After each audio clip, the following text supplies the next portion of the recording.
This is the Genesee County Compassion Club show. I'm your host, Jeremy, back in the studio here, allpointstv.com. How's everyone doing today?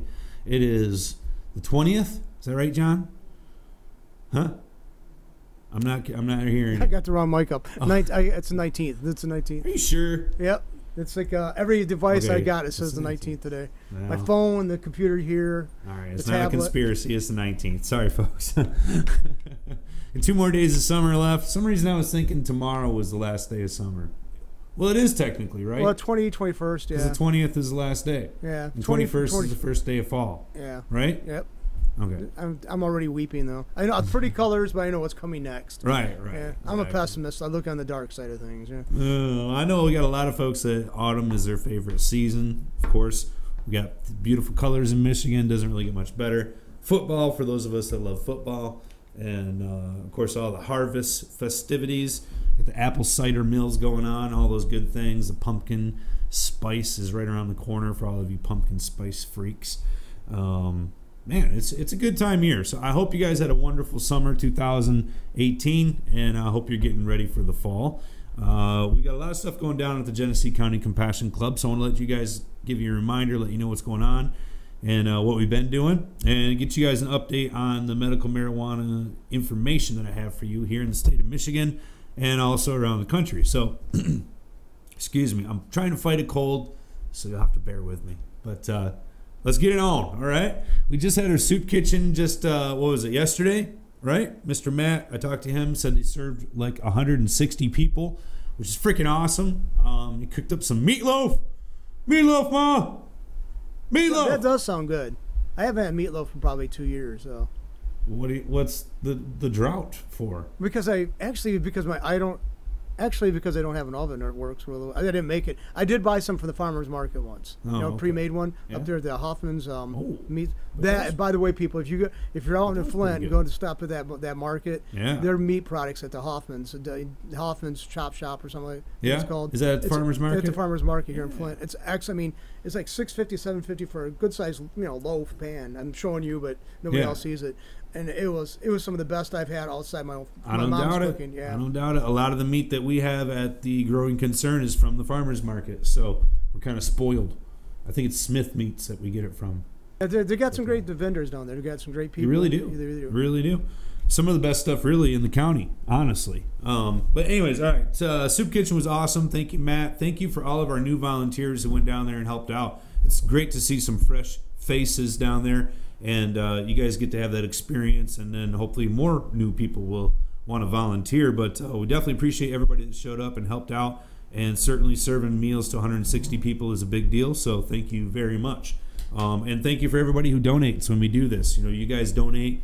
That allows us to go get the food and then prep it and serve it, and that's one less burden that the soup kitchen has to deal with. Of course, they have food there and stuff, but if we're doing it on our own like we have been, they get better fed. And it obviously is showing you have 160 people show up to get fed for lunch. So kudos to the meatloaf and Mr. Matt. Great job. Thank you very much. And everybody who helped.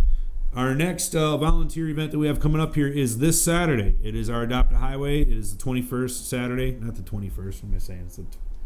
I got my dates all mixed up. It's Saturday, all right? What is it? Saturday. John, help me out. Saturday, hold on, it'd be the Saturday would be the 22nd. 22nd, all right. So there you go. Saturday the 22nd, Adopt a Highway, M13, be there, be square. We're going to start cleaning up nice and early in the morning so we can get it rocked out, and then you guys can get back and enjoy the rest of your Saturday and weekend. M13 between Beecher and Pearson Road. Meet out there, or you can meet us at the club. Either way, in carpool, that's fine. We're going to leave the club at about 9 a.m., and if you're already on that side of the county, just meet us out there at M13. There's no reason to drive all the way over to the club and then back again. Just meet us out there. It's perfectly fine. You'll see us out there, have the yellow vest on, picking trash up on the side of the road. That'll be us. All right? So help us out if you can. We really appreciate it. It's a good deed. Obviously, we like doing it and like being a positive presence in the community. And we couldn't do it without you guys. So really, please, if you can, show up on Saturday and help us out. It's the last one of the year, and so it should be pretty easy. All right? Another event that we have coming up, this isn't asking for your help or anything, but it is a positive thing. It's our meet and greet. It's the first one that we've done at the Genesee County Compassion Club. We're doing it this Friday. And I believe if you go to our Facebook page, you can get all of the details. I think it starts at 6 p.m. and we're going to be rolling with it from there till when we close. Let me pull up the details here for you so I don't misquote something. But again, go to the Facebook page, Genesee County Compassion Club, and then you'll see it right there. Yes, it's 6 p.m. So Friday, September 21st, first day of fall, this Friday, meet and greet. What does that mean? That means that if you have an MMMA card, if you are a currently licensed patient or caregiver, this is your day to come into the club. No questions asked, no fee. We're not going to charge it, okay? It's just free. You can come on in and have an opportunity to meet other patients and caregivers. And primarily what we're putting this out there for are the patients. Patients out there across Michigan that don't have a caregiver, that are having trouble finding a caregiver. Maybe you're not happy with your caregiver.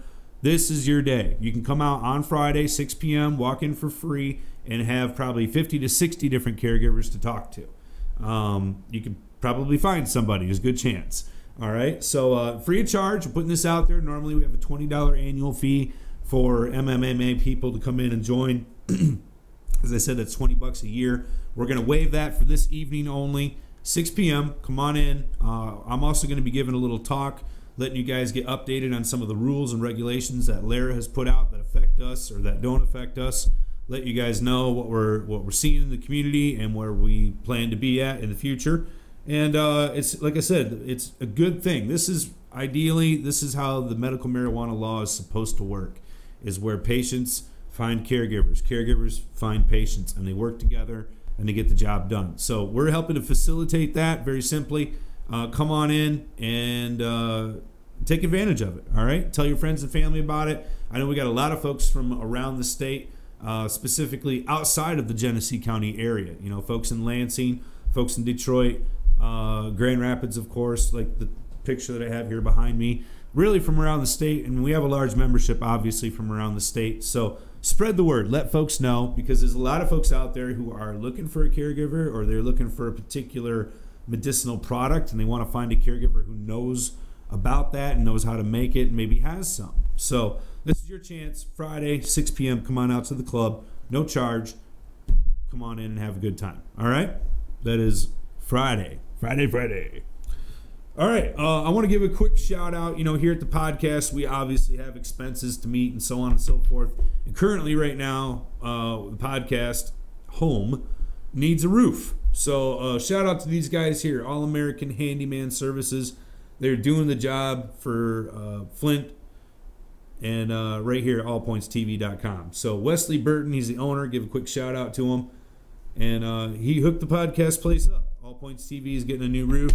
They put a patch on the issue that we're having right now until they can get back and get it permanently fixed. But it's always good to know trustworthy people in the area that give you a good deal. So here you go, All American Handyman Services. He also does home care and repair, drywall, paint, flooring, remodeling, plumbing, lawn care, deck building, snow removal, and more. And also does automotive repair, tune-up brakes, sound systems, fuel pumps, filter, detailing, and more. So it kind of sounds like Mr. Wesley Burton is a jack of all trades, and definitely support him here. And there's his information, All American Handy Services. You got that up there on there, John? All right, so can they see the phone number? Perfect. All right, if you guys want his info, there it is. Write it down, give him a call. All right? Definitely appreciate Mr. Burton taking care of our roof. All right? We can't have... It's not good to have water pouring down into your studio, is it, John? No, it's not. It just kind of messes with the equipment. You know, that's all electronic, and they don't like. It doesn't like water much. Doesn't like water. Yeah. Us indoor gardeners can totally understand that, without a doubt. Without a doubt. All right, let's get going. And talk about medical marijuana, of course. Give you guys an update on what's happening. First off, let's get started right here in our own state of Michigan. And last week's podcast, if you didn't catch it, we reported on the Lara announcement that they were going to be extending their deadline from September 15th to December 15th. They did so with contingencies. And one of those contingencies was the people who are in line for an application. If they didn't have that app in by, I think it was April 15th is their cutoff date. If they submitted their application after that date, Lara was telling them that they needed to shut down, that they weren't getting extended. So there were people that submitted their application on time, supposedly, or before the deadline anyways. And mind you, this deadline was never announced as a relevant deadline to the folks who were in the line until now.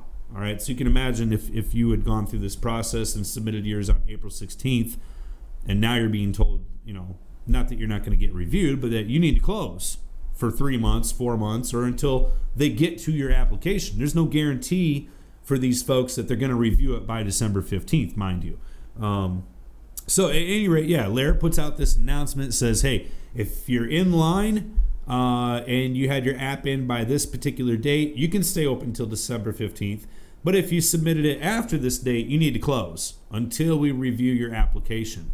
And, obviously with the state taking their sweet time of reviewing applications, that's an indefinite shutdown period, which is, obviously a killer for most businesses. You can't, afford to go through an application process, your build outs, your startup costs, starting a new business, and then be told, oh, well, you can't even open the doors up until we actually go through.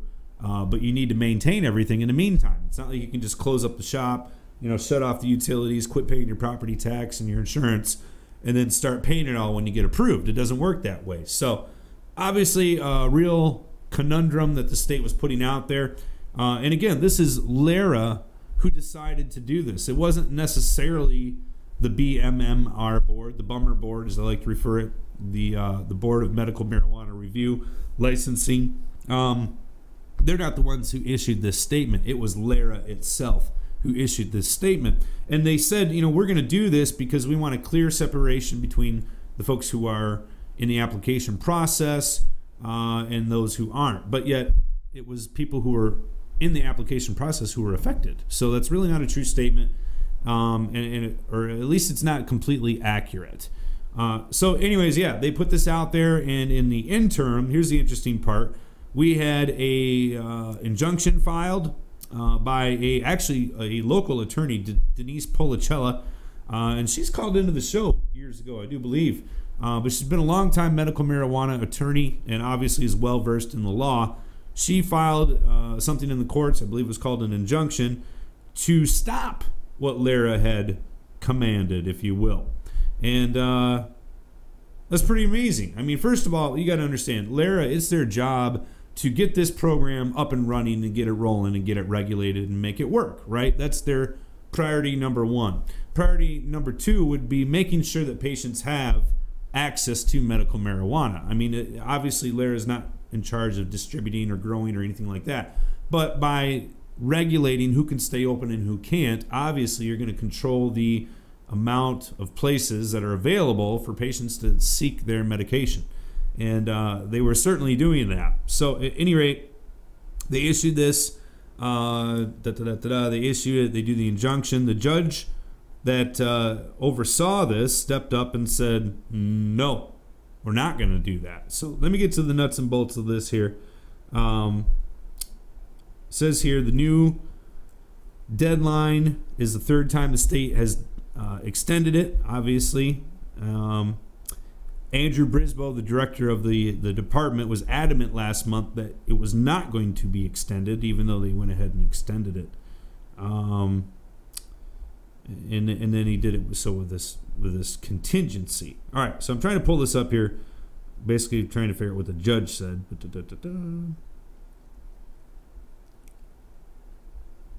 Okay, I'm reading from the Free Press, and it's kind of... Okay.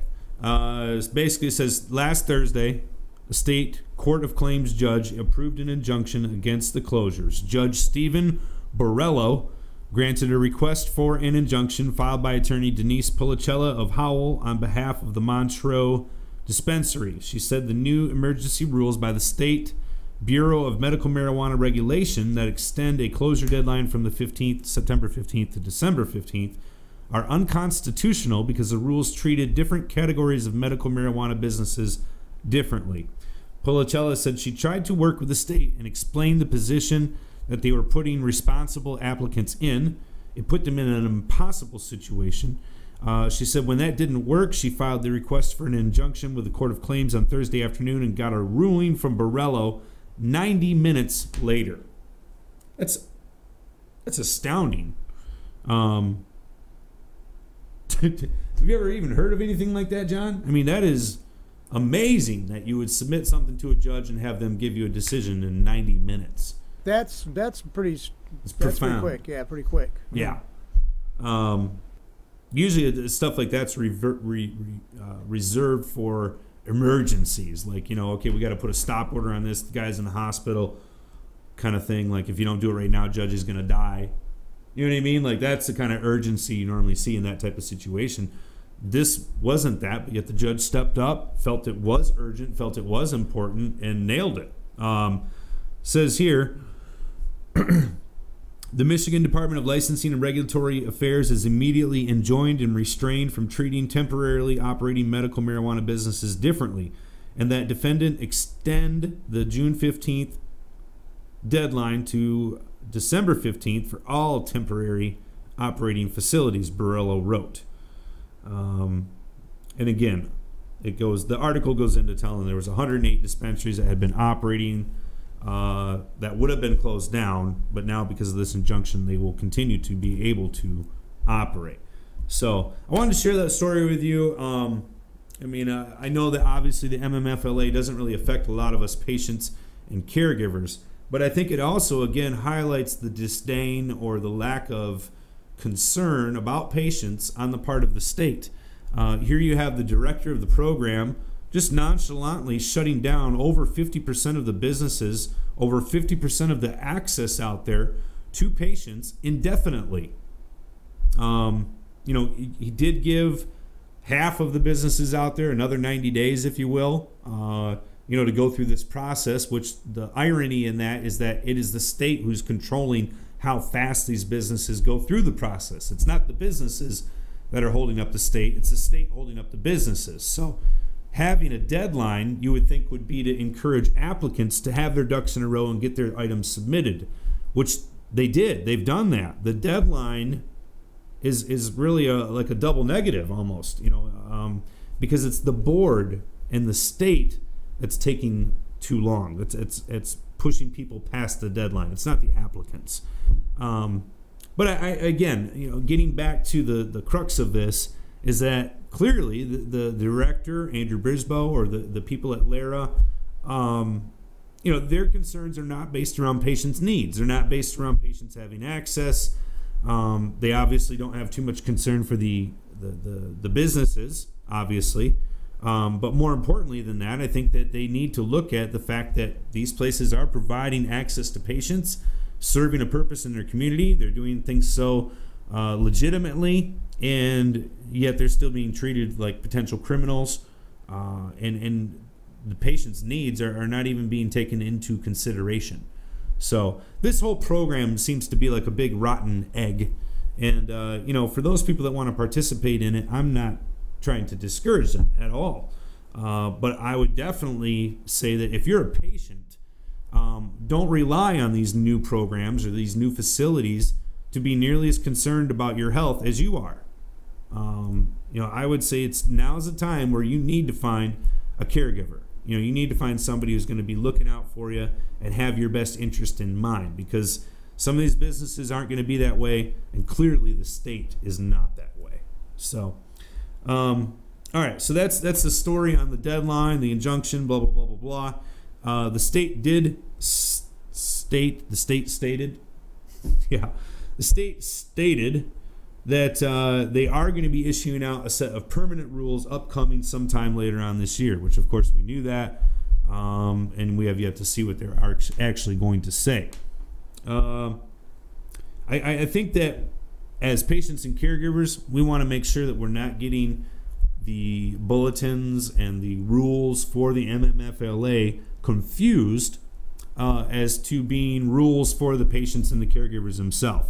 I'll give you an example. One of the things that was recently decided by the state is that edible products that will require refrigeration will not be a part of the MMFLA. And that is due to their own licensing requirements.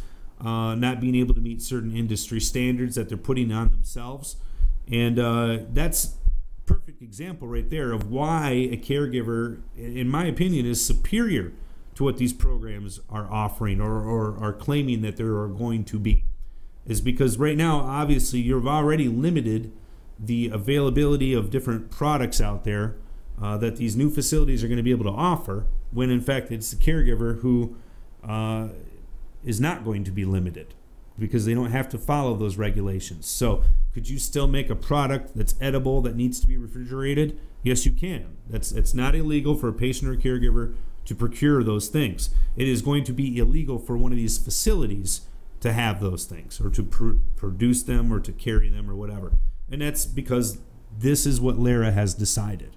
So it's going to be interesting as we continue to have more rules get rolled out, more information. I talked with a couple of different people today, and I'm still seeing some of these green triangles put out on caregiver products. And I would recommend you do not do that.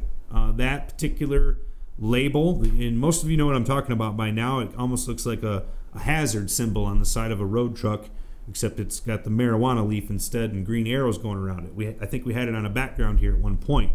But that label is for MMFLA products. It is not for marijuana products in general. It is not for patients and caregivers products that they've produced or procured themselves. It is for products that are produced in a licensed facility that will be sold by a licensed distributor.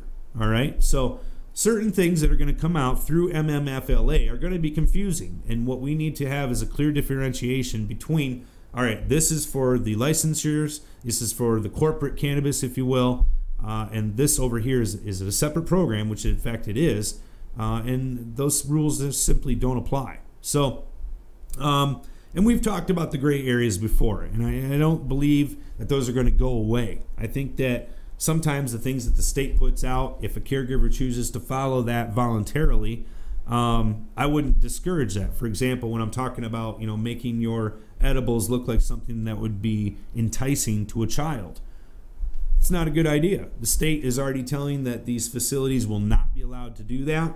And so for caregivers out there, I think you'd be better off creating something that isn't in violation of that. Not that you have to be in compliance with it, but it's a good idea. Generally a good idea. And there's no reason why your gummy can't be in a disc shape versus a teddy bear shape. All right. I don't think your patients are going to be too upset if they get a disc versus a teddy bear. But if they are, you still have the freedom to do that. Then that's the beauty of the patient and the caregiver system in Michigan. I want the teddy bear. Yeah, there's some people out there that hey, don't mess with a good thing, right? Right. So I understand that, and I'm not telling you to get rid of those things, but you also want to be, I guess, try to self-preserve yourself, if you will. And think about the predicament that you could be putting your patient in if they're pulled over, in their vehicle, and then they've got your gummy bears in the car. Did you want to put them in a situation where now they got to explain? Well, I got this from a caregiver, my caregiver. It's not from these Facilities Act. And we don't even know how law enforcement is going to deal with this stuff yet.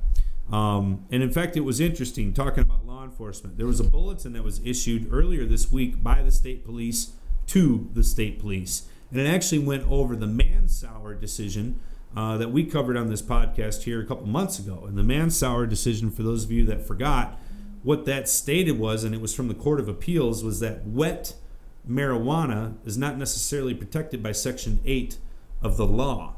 So this is very technical legal jargon that the majority of us out there on the street are not going to understand how it applies or what it means.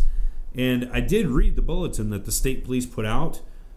Honestly, I think you'd have to be an attorney to really understand what that bulletin means. Now, a state police officer might tell me I'm wrong and they understood it perfectly, but if you read through the language there, it's quite confusing. It refers to multiple different court cases for different reasons, and it really does read like an attorney's briefing or a judge's briefing, which oftentimes is there's a lot of information in there. It can be interpreted differently, and at the very least, I thought the bulletin was confusing. But yeah, I mean, your state police are getting updated with things as they go through the court system. And are they getting updated on Lara's bulletin announcements as well? I don't know. I haven't seen anything yet, but I'm sure they'll get stuff rolled out to them as it becomes, a part of the program. So understand, a lot of the rules and things that have been put out so far, like we talked about with the sticker and the edibles, and I think we've talked before about the crystals, the THCA crystals. Those things, the bulletins that have been put out by Lara that are applicable to the MMFLA only, your state police are going to become aware of those. They will be included in the permanent rules when Lara rolls out the permanent rules. But again, folks that have been in this program since 2009, when you could first get a card, patients and caregivers that are already licensed, already registered through the state, and have no intention of switching anything that they've been doing, these things are not going to necessarily apply to you.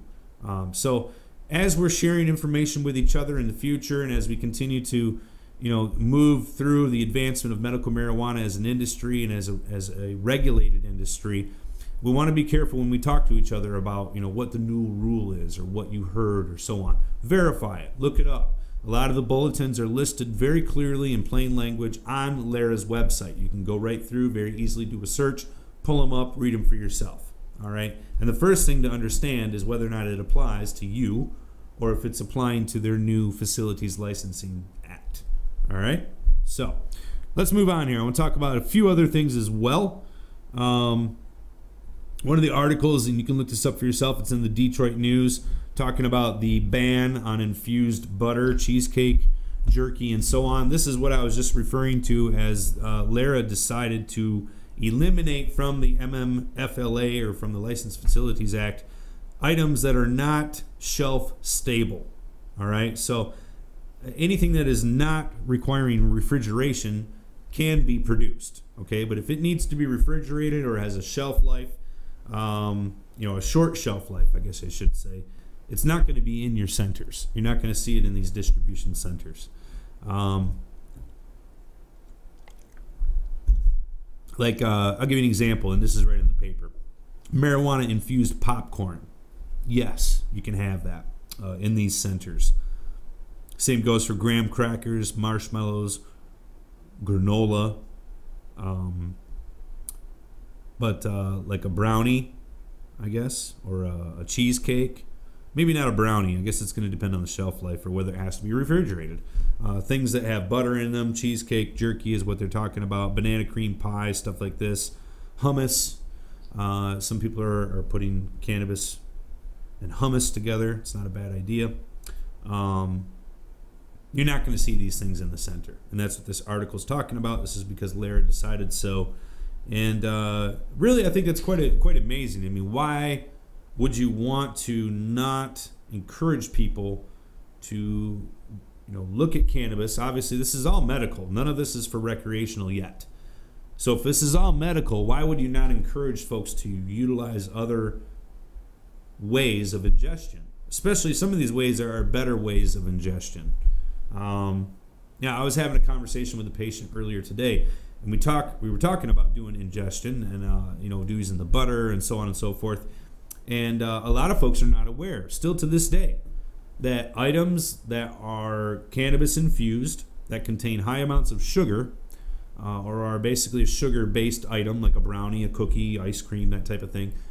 Sugar works in contrary to what cannabinoids do inside your body. They kind of clash, if you will.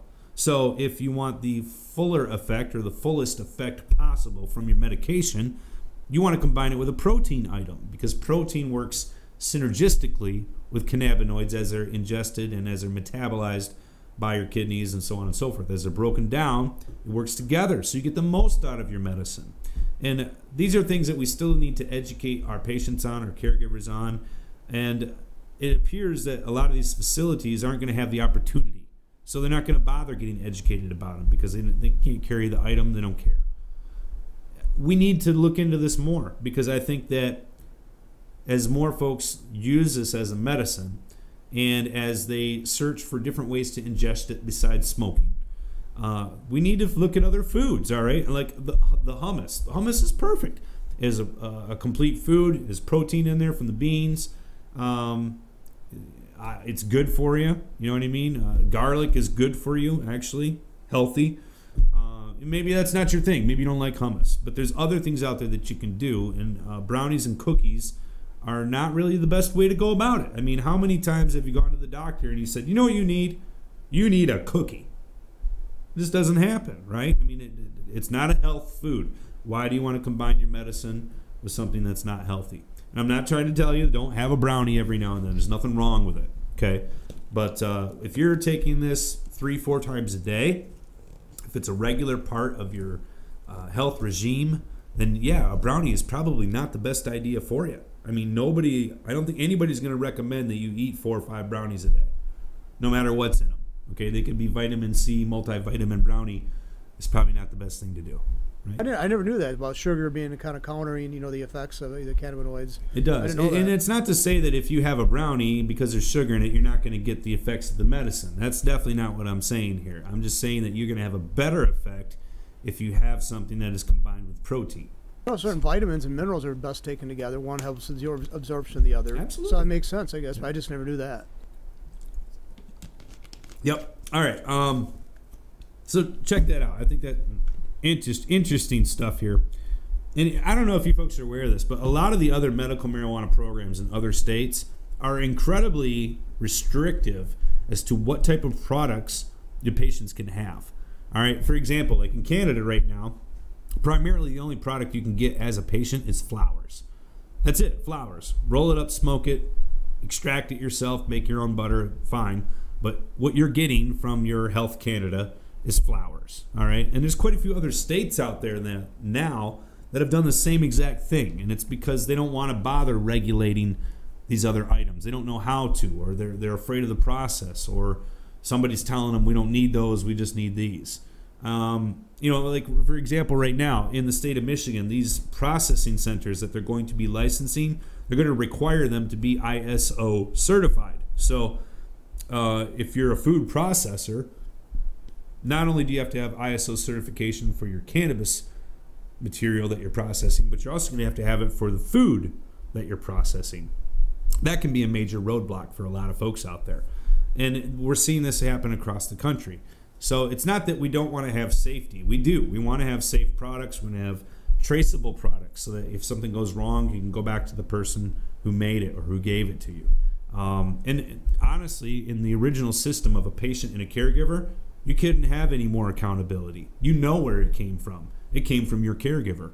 And I think that's about the best possible relationship you can have, accountability that you can have, because there's a good possibility if something's wrong or if something could be tweaked, or maybe you like peanut butter chips instead of chocolate, your caregiver can take care of that pretty quickly.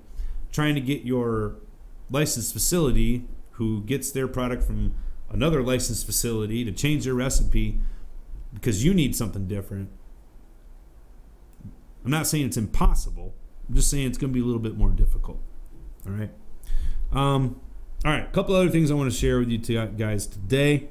Let's see here.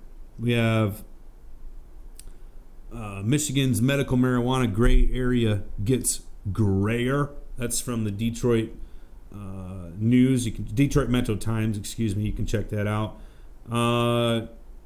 I also found it was interesting that the Detroit Free Press just yesterday was talking about home delivery for medical marijuana.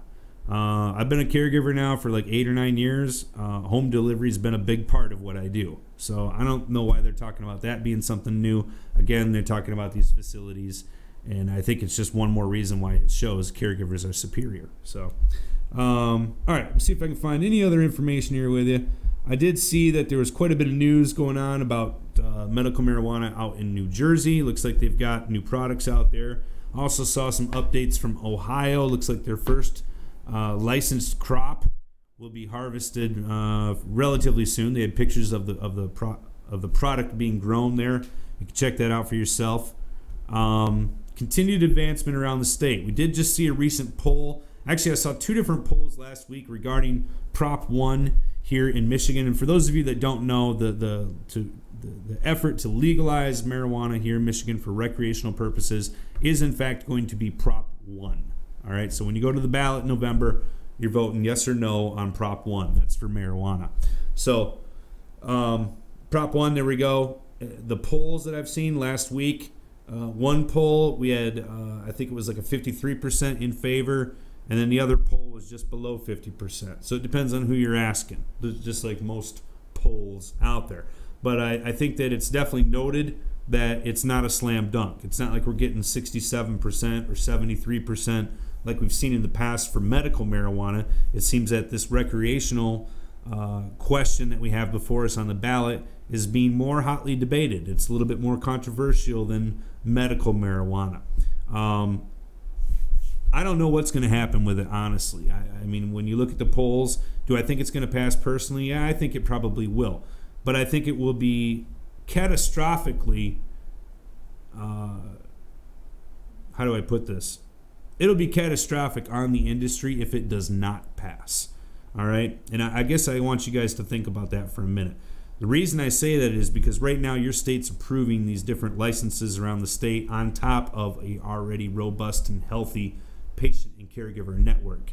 So if they go approve all these additional producers and distributors and so on, think about what that would do to the market if you did not have an increase in your market share come November. And of course, I'm referring to the fact that, or referring to the fact of what would be if we did not have recreational marijuana pass. You have facilities right now in Lansing and in Marshall that are well over, both of them, they're both well over $100 million investments specifically for medical marijuana, for these Facilities Licensing Act.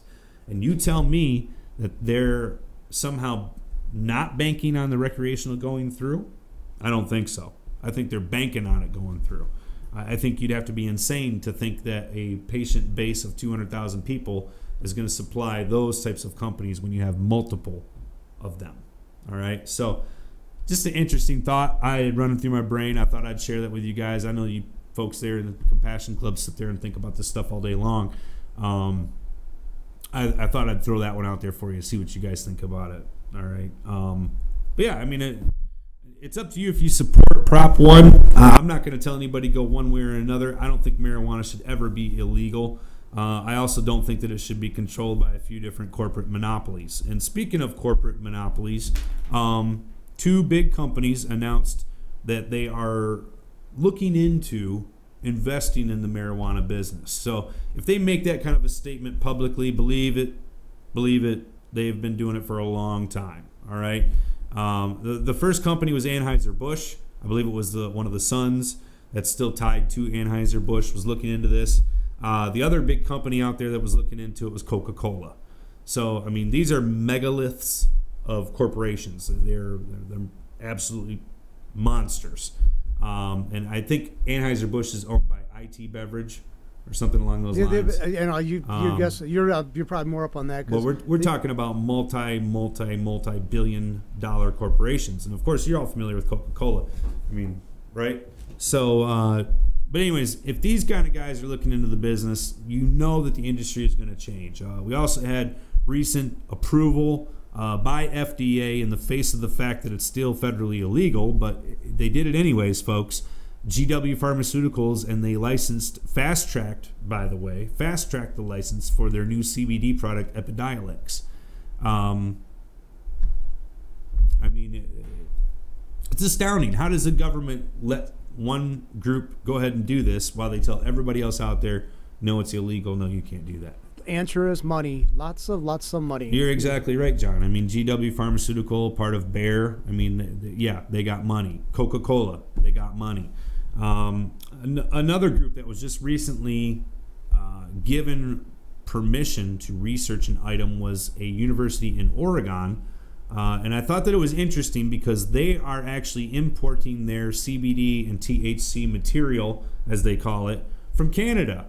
Because the stuff that is grown down in Mississippi as a part of the federal government's cannabis program is such low grade and has such a lack of variety that the place in Oregon that's doing the research felt that their product was inferior and they wouldn't be able to complete their research unless they were able to access a superior product, i.e. one from Canada. So how do you get that? I mean, basically the federal government approved them to research something that is off the chart illegal. You're not supposed to be researching it. And not only that, but you can import it from Canada. So, I mean, you're right, John. Money makes your own rules. Speaking of Canada, I'll throw that into the show as well. I think it's next month. We're looking at them finally legalizing it for recreational use. I believe it allows adults to grow 6 plants. The distribution system is messed up. I'm not going to say that it's a good deal, especially for small business. It's a corporate deal, all right? But at any rate, at least people can possess cannabis on their own. They'll be able to produce it on their own. And that's a step forward in the right direction, I think. As I was getting ready to go, I had to do errands before I came to the studio. Yeah. On the History Channel, there was a newer program about marijuana. Yeah. And they were talking about that when I was leaving. I was talking about the Canadian the issue. So I don't know how recently this has been produced, but it's out there. I didn't even know the title because I was flipping through the channels, getting ready stuff. I leave it on for my dog, the TV. So anyway, like I was watching it here and there, and I saw it was about marijuana, and they're talking about big business, and that's the same complaints that we she talking about here. Sure. It's big business is getting this like fast track where everybody else is who was actually pushed it to the forefront. Who actually were the pioneers? Yeah, and they're being told no, yeah. you're not allowed. And yet, meanwhile, they open up the back door for the big guys to walk right on through. You're exactly right, John. That's what's been happening. It's what continues to happen. So, what can you do? I mean, you just got to keep hanging on there, taking care of your own, and in the meantime, hoping that you can continue getting it done. That's the important thing. So, all right. So, at any rate, there you go. That's most of the updates I had for you guys. I'm check on one other thing. Oh, I did also want to mention that the state put out a sort of, hey, you can ask us questions. And I think I even mentioned this on a podcast last week. You could send an email to Lara, They had their meeting, and they had a public hearing. You could voice your concerns about the MMFLA. This wasn't about medical marijuana in general. It wasn't about recreational. It was just about their Facilities Act. And it was, from what I saw online, very poorly attended. I don't know how many people actually submitted questions to the board. But I think that, honestly, what you were just referring to, John, is the reason why you have seen a lack of activism or grassroots representation, at the Lara department. And I think the reason is because those people have been voicing their opinions. They've been speaking for 8 or 9 years now, and they're not listened to. They weren't listened to back then. They sure aren't getting listened to now. And the concerns that they've presented were simply cast onto the wayside without any real show of concern by the state when they were legitimate real problems. Like, for example, the businesses being shut down or patients not being able to have access to the medication. And it was almost like the state sort of scoffed at their requests, like, and when this is their job, this is what they're supposed to be doing. So you tell me, Mr. State, why your event was poorly attended. It's because you really haven't listened to the input that you've already received.